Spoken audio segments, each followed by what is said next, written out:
que vem com um tema bem atual: sobrevivência em tempos de crise. E sobreviver em tempos de crise, você tem que ter estratégia, você tem que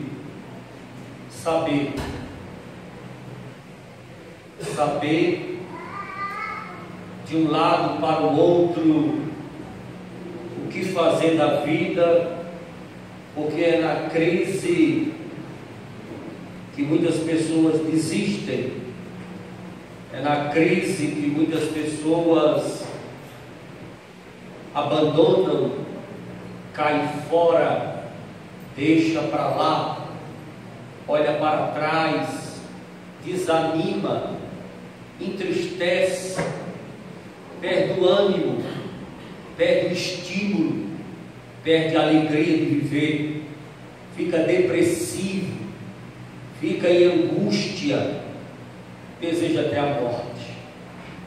A crise, ela tanto bate na vida do crente, como bate na vida do ímpio, na vida do que serve a Deus, na vida do que não serve, na vida daquele que segue a Bíblia Sagrada, a Palavra de Deus, tem o nome escrito no livro da vida, como na vida daquele que vive aí aleatoriamente, professando deuses pagãos. A crise, ela bate na porta de todo mundo, só que o crente, ele tem a crise como um aprendizado, ele tem a crise como um momento de crescer, ele tem a crise como um momento dele aprender mais, ficar mais alerta, vigiar mais. A crise na vida do crente, ela vem como uma disciplina secular, e ele, sempre o crente coloca no coração o desejo de tirar uma nota máxima da crise que ele está passando. Os crentes de antigamente deixaram um legado para cada um de nós, que nós não devemos esquecer. Em tempo de crise, bastante igreja na tua vida. Em tempo de crise, Bíblia de manhã, à tarde e à noite. Em tempo de crise, joelho no chão e boca no pó, nunca fez mal a ninguém. Em tempo de crise, aprenda a jejuar, que é uma coisa maravilhosa, tanto para o seu organismo como para o espiritual. Em tempo de crise, aprenda a crescer. Em tempo de crise, procure estratégias. Em tempo de crise, não é hora de parar, não é hora de desanimar, não é hora de olhar para trás, não é hora de desistir, não é hora de baixar a cabeça, não é hora de colocar palavras negativas na mente nem no coração, não é hora de entristecer, é hora de buscar o Senhor enquanto se pode achar. Em tempo de crise, você tem que saber sobreviver. Tempo de crise pega às vezes o crente de surpresa. Nós olhamos para a Bíblia Sagrada e encontramos muitas crises na vida de homens famosos, poderosos, em palavras, em vida cristã, em espiritualidade. A crise bateu na vida de Abraão, ele ficou atordoado, uma crise de fome, ele ficou nervoso, ele procurou um caminho, mas ele devia ter buscado primeiro a direção de Deus, porque em tempo de crise, se o lugar que tu estás não está dando certo, Deus manda você ficar lá, fique lá, não está dando certo, eu vou fazer dar certo, porque Deus gosta de abrir porta onde não tem porta, Deus gosta de transformar desertos em oásis, Deus gosta, não é fazer torneira jorrar água, Deus gosta de fazer rocha jorrar água. Deus gosta de fazer o impossível. Deus é perito nas coisas impossíveis. Deus gosta de fazer o sobrenatural. Deus poderia muito bem ter pego Israel e levado por outro caminho para Destina Canaã, mas Ele colocou o povo no beco sem saída, diante de um mar, e disse: é por aqui que vocês vão, porque eu gosto das coisas difíceis, eu gosto das coisas complicadas, eu gosto das coisas impossíveis, eu gosto daquilo que o homem olha e não vê solução, o homem olha e não vê porta, o homem olha e não vê para onde ele correr. É na hora que Deus chega e diz: eu estou aqui para te dar vitória, para abençoar a tua vida, porque nós servimos a um Deus que gosta e ama de trabalhar na crise. Abraão viu uma fome assolando onde ele estava, e ele automaticamente tomou uma decisão, desceu para o Egito. Errou muito. Quando você vê a crise, não se apavore, não fique com medo, não fique assustado, não fique atemorizado. Fica tranquilo que Deus está trabalhando. Ah, pastor, mas Deus não está falando nada. Já ouviu falar que Deus trabalha no silêncio? Ah, pastor, mas eu não estou vendo nada. Você não precisa ver, você não precisa enxergar, você não precisa sentir, só basta você confiar no Deus de Abraão, de Isaac e de Jacó. Ele está providenciando tudo, Ele está resolvendo tudo, Ele está mandando socorro certo na hora exata. Só é você não desistir de caminhar na presença dEle. A única coisa que Deus exige de um crente é a fidelidade. O resto é com Ele, meu irmão. Seja fiel, seja sincero, seja verdadeiro, congregue, ore, ame a Bíblia, ame a casa do Senhor, faça a obra de Deus com alegria, deixa o resto que Ele toma conta. Ele está tomando conta de tudo, resolvendo tudo, solucionando tudo. Ele vai te guiando em tudo, mostrando tudo. Aonde estiver um problema, uma dificuldade, Ele vai resolver, porque Ele é Deus, Ele é Deus, Ele é Deus. Ele nunca deixou de ser Deus. Ele é o Senhor da nossa vida, e Ele faz milagres em tempo de crise. Ele deve ter dito para Abraão: você devia ter ficado lá, rapaz, na fome lá. Você sai do lugar, não me procura, não pede permissão, não ora, não pede orientação, desce feito um louco lá para o Egito, ainda mente dizendo que a mulher não é tua mulher, ainda pratica várias coisas erradas. Abraão, quantas vezes eu vou te falar para você confiar em mim? Quantas vezes eu vou dizer para você: confia em mim que eu estou contigo. Eu te tirei da tua terra, da tua parentela, da tua vizinhança, de onde tu estavas estabilizado. Eu te arranquei de lá para uma terra que tu não conhece, que tu não sabe, que nem existe. Eu te trouxe. Eu quero que tu sejas o pai da fé, o homem que creia sem ver, sem estar sentindo, sem estar vendo com os olhos carnais. Eu quero que você apenas creia. Deus só precisa de um crente para crer, para Ele operar um milagre. Quer ver Deus operar milagres?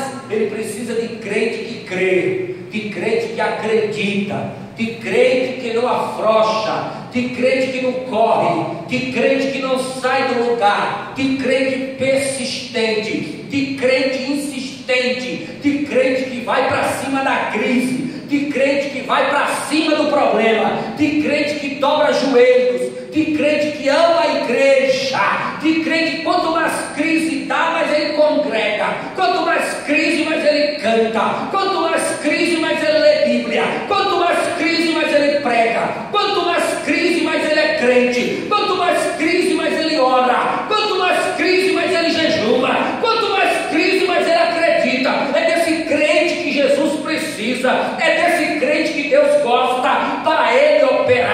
grandes milagres. Hoje em dia nós estamos vendo um povo frágil e fraco na fé, desiste com muita facilidade, recua e tem medo com qualquer coisa nessa vida. Nós precisamos aprender a crer, precisamos aprender a ser crente, precisamos ter uma fé sobrenatural. Quando eu falo dessa fé sobrenatural, os irmãos pensam que é a fé salvadora. A fé salvadora vocês todos têm, porque se vocês não tivessem, vocês não tinham aceitado Jesus e não estavam aqui na casa de Deus adorando. Não é essa fé que eu estou falando. Eu estou falando da fé, a fé, o dom da fé. O Espírito Santo tem 9 dons para te entregar, e um desses dons é o dom da fé. Tem camarada que tem tanta fé que ele não tem um tamborete para sentar. Sabe o que é tamborete? Procura no dicionário. Não tem uma mesa para comer, não tem uma casa para morar. Ele aceita Jesus, começa a ouvir as preleções dentro da igreja, os hinos, começa a conviver com os irmãos, e ele olha que os irmãos todos são abençoados, porque crente é abençoado, rapaz. O povo do mundo ganha 50 mil por mês, vive escravo do remédio, escravo do vício, escravo da prostituição, escravo de todo tipo de miséria e males que existe. O crente ganha 700 reais por mês, ou 950, não sei quanto é que está o salário mínimo hoje. Ganha um salário mínimo, tem casa própria, não repete um paletó, sapato novo, carro na garagem. O cara que está do lado, mora do lado dele, é vizinho, ganha 20 mil, olha assim e fala, mas só pode ser um benedito.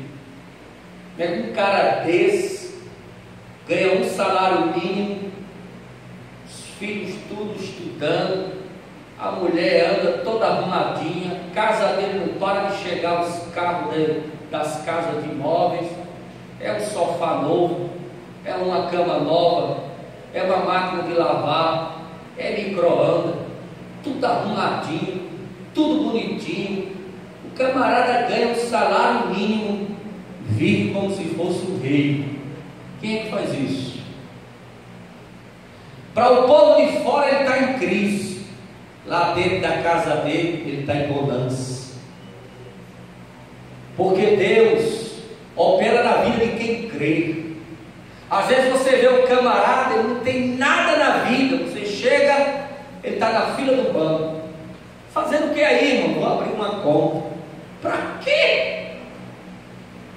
Você ganha salário mínimo. Ele disse, olha, eu estou abrindo uma conta, porque o Deus que eu creio lá na frente, o Deus que eu creio lá no futuro, o Deus que eu creio, que eu sirvo lá na frente, eu vou ser o maior correntista aqui desse banco, porque ele crê, porque ele tem visão de águia, ele não tem visão de galinha, ele não olha para baixo, somente catando milho e bichinho para comer, ele olha para frente, ele olha, quase 300 quilômetros de distância, ele olha lá para frente, não tem nada na vida, nem um tamborete para sentar. Você vai no Detran, arrumar o documento do carro, ele está lá. Está fazendo o que aqui, irmão? Tirando a habilitação.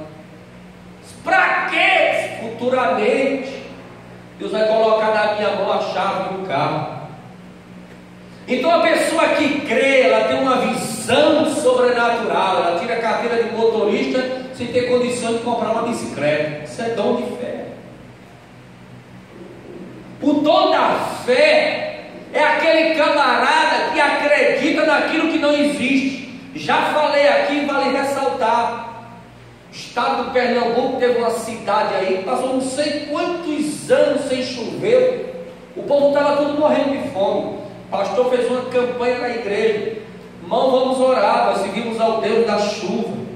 A campanha começou naquele mesmo dia, 21 dias, orando a noite toda, toda a igreja convocada.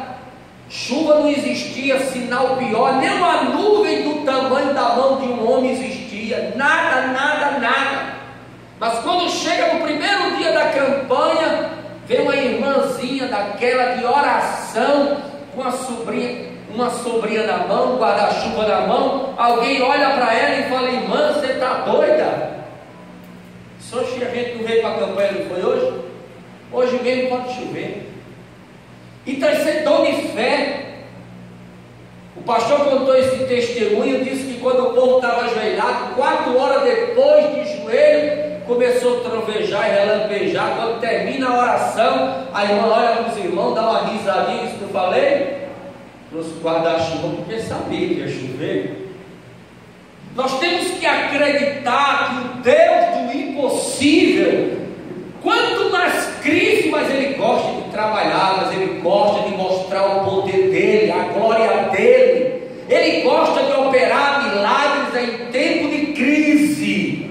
Mas em tempo de crise é um tempo que muitos crentes desistem da caminhada, para de congregar. A primeira coisa que um crente faz quando ele está em crise é deixar de ir para a igreja. Eu estou indo para a igreja, estou lá glorificando a Deus e o negócio está ficando cada dia pior. Quer saber? Vou deixar para lá. Então ele bota a culpa na igreja, ele para de congregar, ele para de dizimar, porque a culpa é o dízimo, a culpa é a oferta que eu estou dando, né? A culpa eu sei, Deus não está me vendo, Deus não fala comigo, e desiste de tudo. Coloca a culpa no irmão, coloca a culpa na irmã, coloca a culpa em A, coloca a culpa em B. Aquele irmão me olhou com cara feia, eu dei a paz do Senhor para ele, não respondeu, coitado do irmão, nem o viu, né? E eu não quero mais ir para aquela igreja não, porque eu pedi um pastor para cantar um hino, ele não me deu oportunidade, lá não vou mais. Eu queria dar um testemunho, mas o pastor disse que não tinha tempo, e se fosse para dar um testemunho era 5 minutos, também não quero mais. Esse negócio de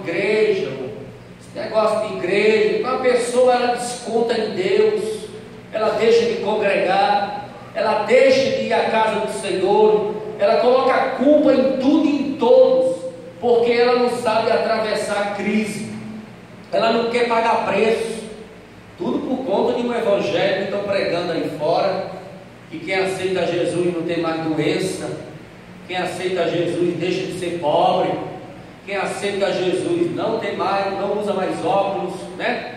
Não faz mais cirurgia. Quem aceita Jesus, meu irmão, nenhuma doença chega mais sobre você. Quem aceita Jesus não tem mais crise, não tem mais problema, né? Tem uns camaradas aí que dão uns testemunhos em outras igrejas. Eu era um evangélico, quando aceitei Jesus, conheci o evangelho e eu não tinha nada. Hoje estou dono de 15 empresas, né? Proprietário de 14 carros, né? Estou agora negociando com uma empresa aérea para comprar. Sou dono de 17 a 18 fazendas. Então esse evangelho, eu acredito nele também, mas isso não é tudo não. O evangelho de uma prosperidade gloriosa na vida do crente, acredito também, mas não é isso não. A base do evangelho, a base, a estrutura e o alicerce é o evangelho que tem cruz, é o evangelho que tem sofrimento, é o evangelho que se paga preço, é um evangelho que você tem que acreditar que no tempo da crise, Jesus está contigo do teu lado, né? Elias, o profeta, ele fez uma cruzada no Monte Carmelo.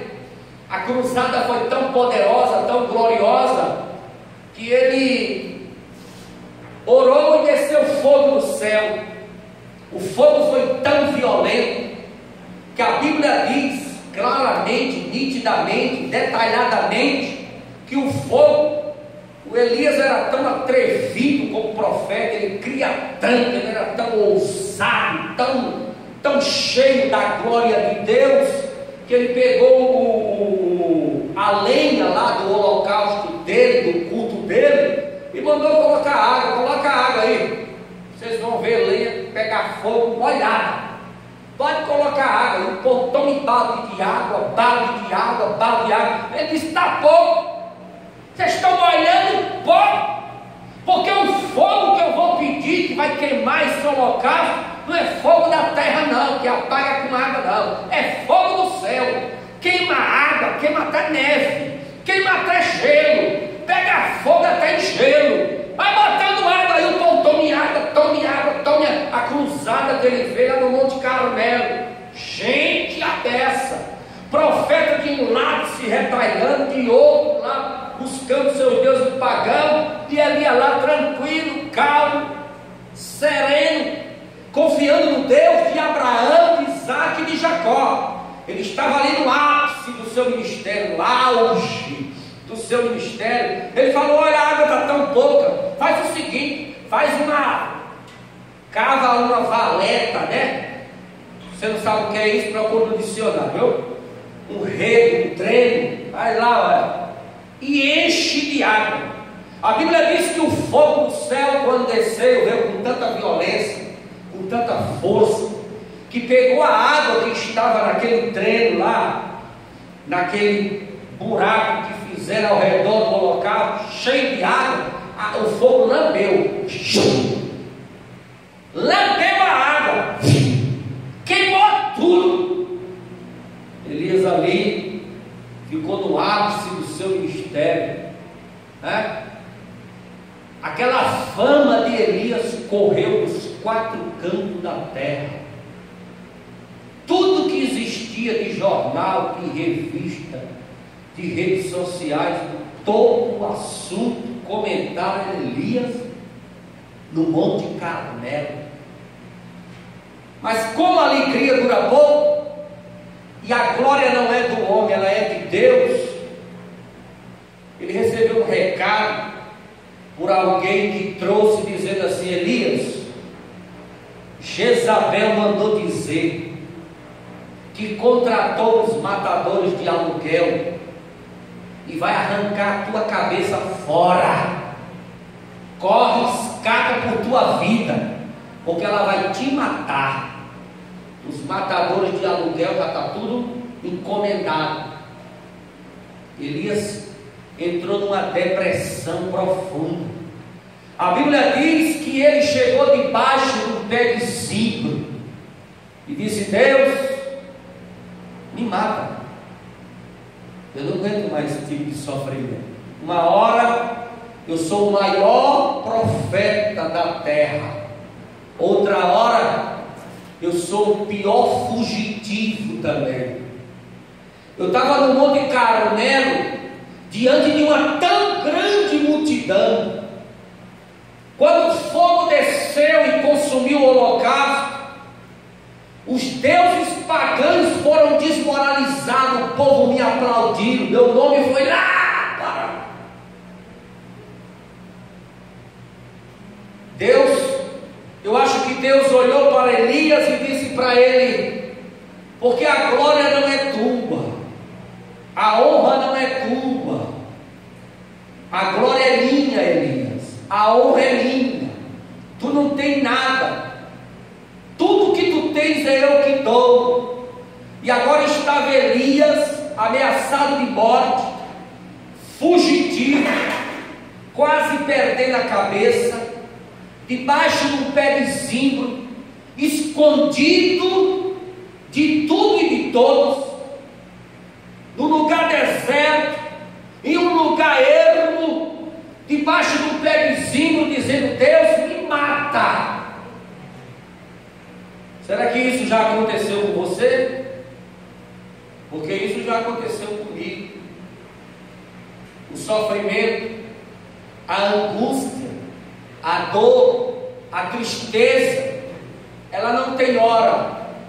Você acorda de manhã, Passarinho está cantando lá no galho do coqueiro, aquele cântico bonito, no galho da árvore. Você olha assim de manhã, o sol nascendo, você fazendo aquele café cheiroso dentro de casa, né? O pãozinho de queijo assando no micro-ondas, aquela manhã bonita, gloriosa, abençoada, todo mundo feliz, com saúde.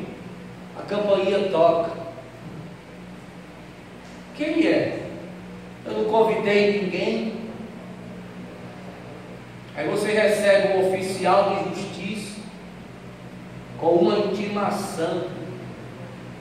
Você pega o gosto do café, o pão de queijo começa a feder, o passarinho até no galho vai embora.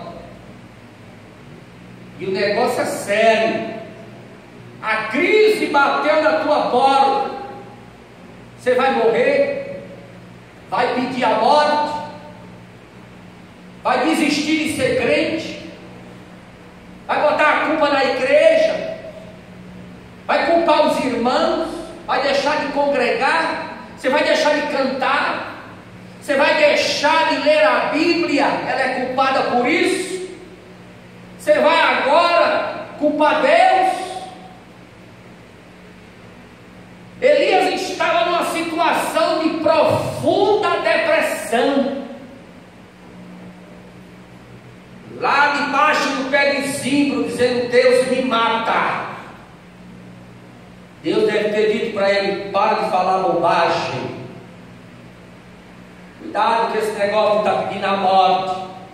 Que a Bíblia diz que a coisa mais gloriosa aos olhos do Senhor é recolher um santo. Então, se tu está pedindo a morte, clamando a morte, querendo morrer, Deus pode te levar mesmo, porque para Ele, chegar lá no céu vai ter uma festa. Quando tu chegar lá no seio de Abraão, vai estar os irmãos tudo na porta, os irmãos conhecidos, um com pandeiro, outro com pifa, outro com bumbo, outro com trompete, dizendo, cantando bem-vindo, bem-vindo ao seio de Abraão, né? Aquele povo alegre, cantando, na porta da fazenda lá, uma fazenda chamada Seio de Abraão, paraíso, cheio de salvo está lá dentro. Você vai ver na porta Laguna Vinho, Daniel Berg, viu? Tudo cantando. Bem-vindo, meu irmão. Só que aqui na terra vai estar o velório, né? Vai estar o velório, todo mundo de preto, chorando, caixão caminhando solenemente lá para a tumba. O coveiro já está lá com a enxada na mão, 7 palmos de chão lá dentro já abriu, e coloca dentro de um negocinho lá de cimento, bota no chão mesmo. Não tem dinheiro para comprar pão, vai comprar, pagar para fazer sepultura de mármore, né? Mas a morte do santo para o Senhor é alegria, é um regozijo. Então para de pedir a morte, sai debaixo do pé de zimbro, vai orar, vai clamar, aprenda a viver em crise, busca a presença do Eterno. Você não tem 2 joelhos ou arrancaram ele? Ele está aí, tá? Então dobra ele, dobra o joelho no chão e pega essa boquinha que Jesus te deu, coloca ela também no pó e começa a dizer: Deus, eu estou aqui, eu creio que eu vou atravessar. Seja como a águia. Nenhum pássaro tem coragem de fazer o que a águia faz. Você já viu aquela chuva que quando o céu fica negro, o sol desaparece, parece que escureceu? Você está dentro de casa e acende até as luzes, começa a dar aqueles relâmpagos, você desliga até os aparelhos eletrônicos dentro de casa, porque o relâmpago dá assim na janela, clareando tudo, aqueles trovões estridentes, que tem cachorro que vai para debaixo da cama, né? porque o som é muito alto, mas tem homem também que se esconde no banheiro.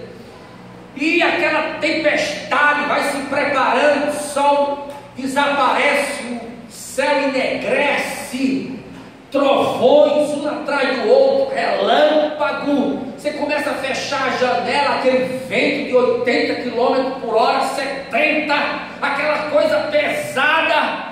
Os passarinhos normais saem se abrigando debaixo de casas, galpões, árvores, saem se abrigando debaixo dos seus ninhos, entrando. O João de Barro vai entrando na sua casinha. Já viu a casa do João de Barro? Ele é tão inteligente, um construtor, um engenheiro civil, de natureza divina, tão glorioso, tão abençoado, que ele constrói a casa dele, dá uma quebradinha assim na porta, a chuva pode chover, do lado que for, água lá dentro não entra. Já abriu uma casa do João de Barro, viu lá dentro? Lá tem sofá, tem TV, tem micro-ondas, tem chuveiro elétrico, tem tudo. É uma coisa assim espetacular. Ele constrói aquele biquinho dele, João de Barro, para a amada dele morar ali. Ele casa com ela, tem os filhos. Detalhe, aquela casa é para o resto da vida. Ele coloca um número lá na frente, o carteiro não é errado, não leva correspondência, 7, 12, 14, 15, tudo perfeito. Mas ele entra naquela casa da tempestade e não quer nem saber. Sabe o que é que a águia faz? Quando o sol desaparece, o céu está enegrecido, os trovões estralando, os relâmpagos queimando, aquele vento forte, ela estufa o peito e mergulha no meio da tempestade. Mergulha e sai rompendo com tudo, dentro de trovões, raios, vento forte. Ela sai rompendo nuvens negras, pesadas. Ela sai rompendo a tempestade. Não tem medo. Águia. Seja águia. Quando o sol da justiça aparentemente desaparecer da tua vida, quando o sol dos teus sonhos, que às vezes a gente pensa que Jesus saiu da nossa vida, né? Quando o sol dos teus sonhos apagar, o sol dos teus projetos apagar, a noite chegar e começar uma tempestade na tua vida, dentro de casa, na tua família, no teu ministério, no teu trabalho. Tem muita tempestade de trabalho.